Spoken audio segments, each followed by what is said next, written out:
Andito kami ngayon sa mall para bumili ng i-decorate sa aming wall. At syempre kasama yung bata kasi nga ayaw magpaiwan. At namimili pa ako ng magandang ilalagay at i-decorate dun sa wall. Ang ganda at ang laki nitong fern, di ba?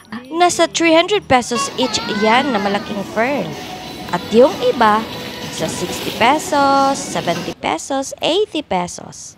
Nakauwi na rin kami sa wakas. At excited na buksan ang box na may laman ng aming mga biniling mga dahon-dahon.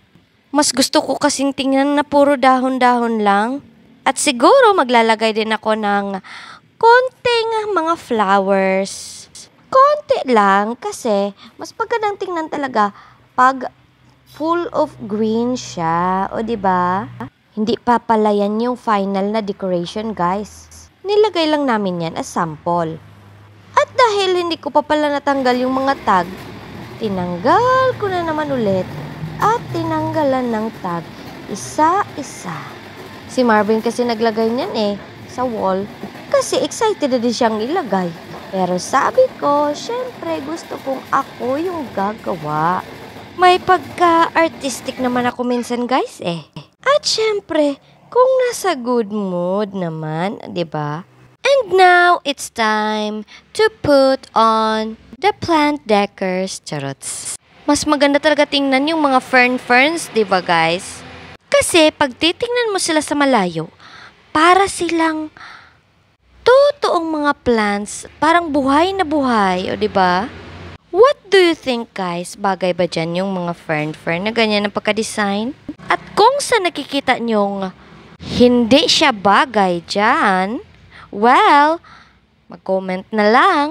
Or kung gusto nyo, kayo na lang mag-design dito. Joke lang. Ang ganda tingnan nitong fern na parang kulay blue. Parang buhay na buhay talaga. At dyan nga, nalilito na ako kung saan nilalagay yung their plants at kung saan siya babagay. Ito nga pala yung details niya sa malapitan. Vinidyo ko na muna habang hindi pa siya tapos. O diba, ayan yung fern, parang totoo lang. Ito naman nilagay ko yung peperomia na ibang kulay. Para naman hindi lahat a fern siya. Nili ko lang yung medyo bagay naman konti, diba? At ayan na nga yung final look. Konti lang nilagay ko sa baba. Kasi nga, magastos ito. Ang mamahal niyan, guys. Pupunuin ko pa talaga yan. Ewan ko lang kung magkano yung magagastos ko. Pero yan, okay na yan. May mga flowers yan nilagay ko.